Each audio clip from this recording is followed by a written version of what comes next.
প্রত্যেকটা মায়ের আমার মনে হয় একটু হলেও একটু না স্বাস্থ্যজ্ঞান থাকা উচিত। অনেক মায়েরাই আছেন বাচ্চাদেরকে পড়াশোনা করিয়ে অনেক বড় অবস্থানে নিয়ে যান, বুয়েটে পড়ে যে বাচ্চাটা ক্যান্সারে মারা গেল। আমার খুব কষ্ট হয়, মাটা কত কষ্ট করছে পড়াশোনা করিয়ে একটা বাচ্চাকে বুয়েট পর্যন্ত নিয়ে যাওয়া চারটিখানি কথা না। কিন্তু সেই মায়ের যদি একটু স্বাস্থ্যজ্ঞান থাকতো তাহলে তো বাচ্চাটার অন্তত পক্ষে ক্যান্সার হওয়ার কথা না, তাই না? অনেকে মনে বলবেন যে রোগ তো আল্লাহ দেয়। ভাই, বিশ্বাস করেন আল্লাহ কোনো রোগ দেয় না। আল্লাহর নিয়ম যদি আপনি মেনে চলেন তাহলে কোনো রোগই আপনার হবে না। অন্তত পক্ষে কোলন ক্যান্সার ধরনের যে রোগগুলো, সেগুলো আমাদেরই সৃষ্টি।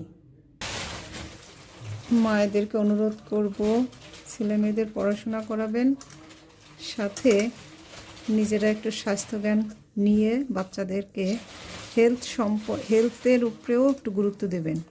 যা খেতে চায় তাই খাওয়াবেন না।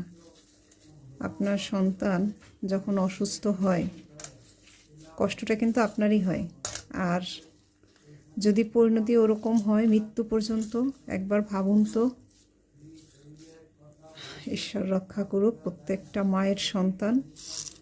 তাই মাদেরকে অনুরোধ করব, স্বাস্থ্য সচেতন হন। শরবতটা রেডি হয়ে গেল। আর ছোটো থেকেই বাচ্চাদেরকে এসব খাবারে অভ্যস্ত করবেন, নিজেরাও খাবেন, তাহলে অনেকটাই সুস্থ থাকতে পারবেন। ভেজালের যুগে আসলে সুস্থ থাকাটা সত্যি অনেক কঠিন ব্যাপার। আমার কথাগুলো একটু ভেবে দেখবেন প্লিজ।